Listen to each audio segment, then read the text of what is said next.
হায়া সুফিয়া মসজিদ, যেটি একসময় ছিল গির্জা, তারপর মসজিদ, পরে জাদুঘর, আর আজ আবার আল্লাহর ঘর। ইতিহাসে এমন কিছু স্থাপনা আছে যেগুলোর ভেতর লুকিয়ে আছে এক অলৌকিক রহস্য, এক ঈমানের বার্তা। আজ আমরা জানব পৃথিবীর এক বিস্ময়, হায়া সুফিয়া মসজিদের পূর্ণ ইতিহাস, যেটি একসময় ছিল গির্জা, তারপর মসজিদ, পরে জাদুঘর, আর আজ আবার আল্লাহর ঘর। খ্রিস্টীয় 532 সালে বাইজেন্টাইন সম্রাট জাস্টিনিয়ান প্রথম আদেশ দেন এক বিশাল গির্জা নির্মাণের। নাম দেওয়া হয় হায়া সুফিয়া, অর্থাৎ পবিত্র জ্ঞান। এটি ছিল খ্রিস্টান বিশ্বের সবচেয়ে বৃহৎ গির্জা এবং স্থাপত্যের এক অনন্য কীর্তি। কিন্তু নির্মাণের সময় গম্বুজটি বারবার ধসে পড়ছিল। তখনই ঘটে এক অলৌকিক ঘটনা। এক ফেরেশতা এসে গম্বুজটি ধরে রাখেন এবং বলেন, চিন্তা করো না, আমি আল্লাহর আদেশে এটিকে ধরে রাখব। এরপর থেকে গম্বুজটি আর কখনো ধসে পড়েনি। ইসলামী ইতিহাসবিদরা বলেন, এটি ছিল ভবিষ্যতে ইসলামিক ব্যবহারের জন্য আল্লাহর এক ইলাহি সুরক্ষা। তারপর আসে ইতিহাসের সর্বশ্রেষ্ঠ মুহূর্ত, যখন রাসূলুল্লাহ সাল্লাল্লাহু আলাইহি ওয়াসাল্লাম জন্মগ্রহণ করেন। সেদিন দুনিয়ার বিভিন্ন স্থানে অলৌকিক ঘটনা ঘটে। পারস্যের অগ্নি মন্দিরের আগুন নিভে যায়, সাওয়া হ্রদ শুকিয়ে যায়, আর হায়া সুফিয়ার গম্বুজে ফাটল ধরে যায়।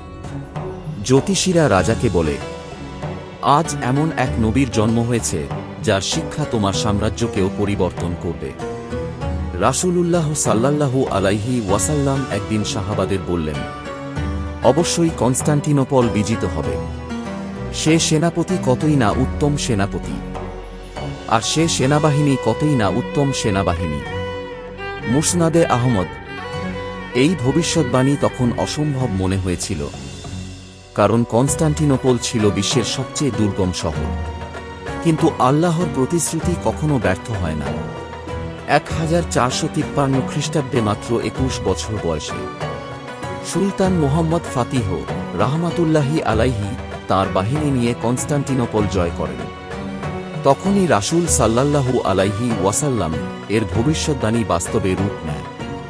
সেদিন ফাতিহ সুলতান প্রথম কাজ হিসেবে হায়া সুফিয়া গির্জাকে মসজিদে রূপান্তর করেন এবং সেখানেই প্রথম জুমার নামাজ আদায় হয়। এরপর প্রায় 500 বছর ধরে হায়া সুফিয়া ছিল ইস্তানবুলের প্রধান জামে মসজিদ। এর দেয়ালে লেখা হয় আল্লাহ, মুহাম্মদ সাল্লাল্লাহু আলাইহি ওয়াসাল্লাম ও 4 খলিফার নাম। চারদিকে ওঠানো হয় মিনার, তৈরি হয় মিম্বর ও মিহরাব।